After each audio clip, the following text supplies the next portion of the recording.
Welcome to another episode of the Army Real Talk segment of AUSA's Army Matters podcast. I am Nzinga Curry, Director of AUSA's Education and Programs Directorate, and I am joined by guest co-host Chief Warrant Officer 3, Steve Collins, U.S. Army retired. Hello, Chief Collins. I am so excited about having you join me and co-host one of AUSA's Army Matters podcasts. Listeners, Chief Collins has an extensive background as he is currently serving the United States Army as an Army civilian in the role of Supervisory Logistics Management Specialist. He retired honorably from the United States Army as a Chief Warrant Officer 3 in October 2008 and entered civil service in August 2008. Throughout his 32 years of combined U.S. Army active duty military service and Department of the Army civil service career, Chief Collins has served in a variety of positions. His tour of duty started in 1988 and continues today, and his deployments in real-world contingencies were many, to include Operations Desert Shield and Desert Storm. In addition to his extensive military and professional experience, Chief Collins has received several decorations and awards throughout his career. But what I believe he is most proud of is being a devoted husband to Mrs. Nicole Renee Collins, father to 4 children, and grandfather to 2.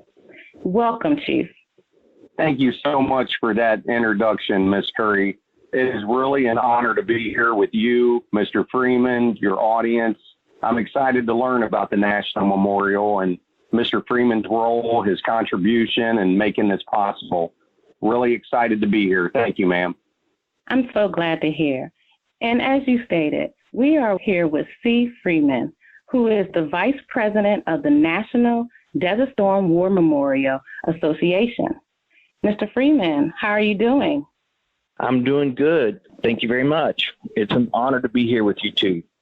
I am so happy that you are here to share a little bit about the memorial, but I would love to hear a little bit about yourself to include your military service. Please share with our audience. Yes, ma'am. I'm a general contractor here in Houston, Texas. I have a wife of 29 years. Her name is Christy.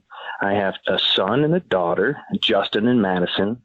I served with the 82nd Airborne Division in Desert Shield, Desert Storm. I was with the 82nd Signal Battalion as a 31 Charlie, which is a rat rig operator. I was in for 3 years active, and after I left active duty, I then joined and served 2.5 years in the Army National Guard here in Texas. Wow, that sounds very interesting, and I am excited about hearing about your exciting news. So please share with our audience what is going on with the Desert Storm Memorial.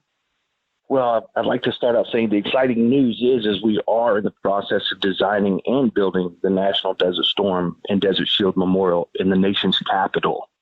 It's a very great journey that we're taking, and I'm very proud to be part of this again. Excellent. So tell us a little bit about this journey. How did this come about? Well, I started out just volunteering as a volunteer at the first annual golf tournament that the National Desert Storm and Desert Shield Memorial put on in Austin, Texas. I had a friend of mine that actually hosted it, and I saw it on Facebook and thought, wow, this is pretty cool. So I just called him up and asked him if I could volunteer, possibly bring some money from Houston, and just work. I know what it takes to put on a golf tournament, and just wanted to be a worker, didn't want to golf. And so during that process, I got to meet a few of the board members that were there present.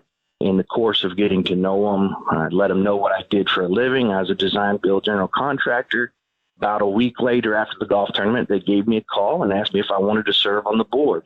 They had a position that was available on the design team, and I didn't hesitate and jumped on the opportunity right away. So that's how I got started with the memorial journey. Mr. Freeman, what an honor to share in your story. I definitely appreciate your service, and thanks for joining us today. So where will the Desert Storm War Memorial be located? Can you tell us any more information about it? Yes, sir. We have been approved for the site at the corner of 23rd Avenue and Constitution Avenue, which is about 300 meters from the Lincoln Memorial, right close to the National Mall. We are not on the National Mall, but we are in Area 1, which is considered right there in the reserve. So very, very prominent spot. We're adjacent to the Veterans Memorial. So we're all amongst the other war memorials that's right there by the National Mall. So tell me, when did your association first set their sights on building this memorial? Scott Stump, our president and CEO, started it around 2010, 2011. And it came to his mind that, hey, Desert Storm might just be a footnote in history. That didn't set well with him, so he sought out to look about how it is to get this memorial in D.C., in our nation's capital, so it will not be forgotten in history. That's excellent. That is excellent. So what is the goal of the memorial? Our goal has always been to honor those that served in Desert Storm and Desert Shield. Over 700,000, men and women in uniform served during those conflicts. And we always wanted to remember the fallen and to educate the world about Desert Shield and Desert Storm and the victory that we took place back in 1991. So exactly when do you plan to break ground? What's the timeline that you're looking at? Our goal, and it's always been a goal from the onset, is to break ground sometime in 2021. As you know, that's our 30-year anniversary. I can't believe it's been that long, and I can't believe I'm that old. But that has been our goal. It's a challenging process, that we have strived to be, get this done within 10 years. It's just a process that we're going through. So that is our goal, is to break ground in 2021. February 28th is our 30-year anniversary, so we would love to have some kind of ceremony or something that we would break ground, or at least have the forethought of putting it out there that that's when it should happen. So it's an aggressive goal, but that's what we're shooting for.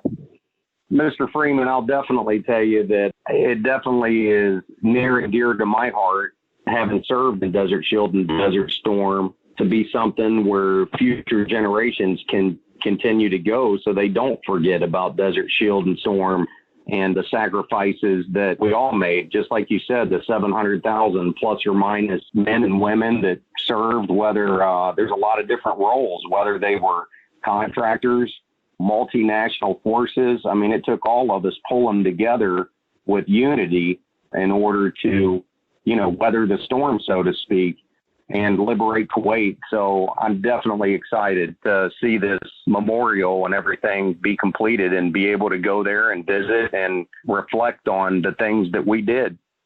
Yeah, we're looking so forward to that day. Just the thought of, the Gold Star families that'll be there represented, the soldiers who are there. It still gives me chills to think about it. It's just going to be a very unique memorial, very near and dear to everybody's heart that served there.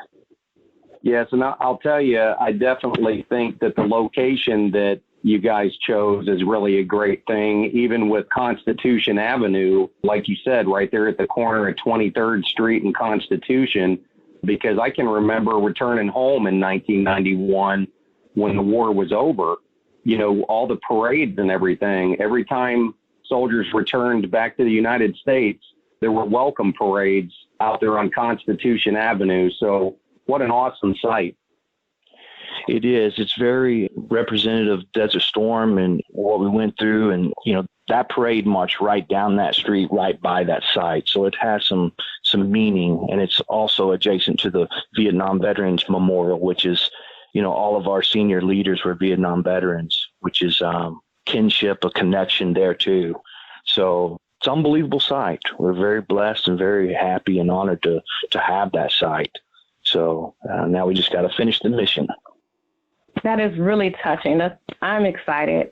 So, Mr. Freeman, could you tell us a little bit about the memorial's design, the conceptual design? Yes, we do have the final conceptual design approval, and we're going for the final approval, hopefully by November timeframe.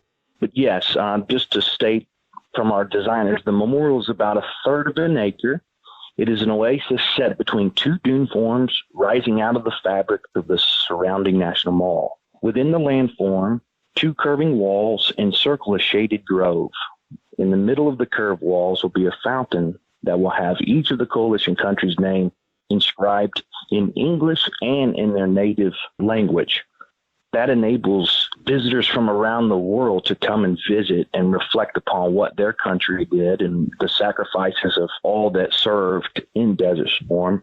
And it's just a unique memorial compared to the others. It is a park setting, and it will be just a place of reflection, and hopefully everybody will be able to reflect on what happened those months. It's pretty exciting. So the final designs has to be done. We've put out several things on our website about what it looks like. In a nutshell, that's what it's going to look like. Be very, very fitting for Desert Shield and Desert Storm. Mr. Freeman, how is the National Desert Storm War Memorial Association promoting the memorial? We have a good Facebook platform that we have. It's the National Desert Storm War Memorial. So on our Facebook, it's very informational. Put it out daily. We're always updating what's going on, what's happening. We have a great website that we have out there to put the information out. And we also have a newsletter that we put out ever so often, especially on milestones and things. And then across the nation, we have lots of volunteers that are putting the word out. I mean, just word of mouth, grassroots, whatever, bake sales, things like that. It's amazing what the soldiers of Desert Storm have stepped up to do to try to help promote this. So currently that's what we're doing. We do news releases every now and then, but the Facebook and the newsletter and the website and, associations like AUSA putting us out there to their members, it's wonderful. So in a nutshell, that's where we're at with our media and how we get the word out. But I always tell everybody, just tell somebody. They'll tell somebody and they'll tell somebody. So eventually the word will get out and let everybody know what's happening. I'll tell you, Mr. Freeman, I really think that's really great news that you shared with getting the word out. And I'll have to tell you that it was a blessing in disguise when I was reached out to and sought to help co-host and communicate with you, because until I was contacted, this was all new to me. And I'll tell you, a lot of the information that was available was pretty awesome. I mean, we're all accustomed to using Google. And when I started looking it up, I couldn't believe that this has really kind of been, I guess, the initial foundation around 2010 when this thing kicked off to present. So this has been around for the last 10 years. And to finally see it coming to fruition with a target date of 2021, I really think it's awesome to be able to share in this. It's very exciting. Well, thank you very much. That's very encouraging. Well, Mr. Freeman, on behalf of my husband who served during Desert Storm and all others like yourself, we thank you. We thank your association. And I believe our listeners are excited to learn about the National Desert Storm War Memorial. But that's about all the time we have now. And I want to, again, thank you, Mr. Freeman, as well as thanking you, Chief Collins, for your service. And I'm really, really excited about this current endeavor. So thank you, gentlemen. To all our listeners, thanks for joining us. Be sure to subscribe to the Army Matters podcast on iTunes and everywhere podcasts are found. Join us next Monday with a brand new episode of Army Matters with Army Real Talk. The Army Matters podcast series is brought to you by the Association of the United States Army, the U.S. Army's professional association, member-supported, Army-connected. Visit us at AUSA.org for more information or to become a member. Your membership helps AUSA continue to carry out its mission to educate, inform, and connect with the total Army, our industry partners, and our supporters of a strong national defense. For questions or to provide topic recommendations, email us at podcast@ausa.org. Have a great Army Day. Hua.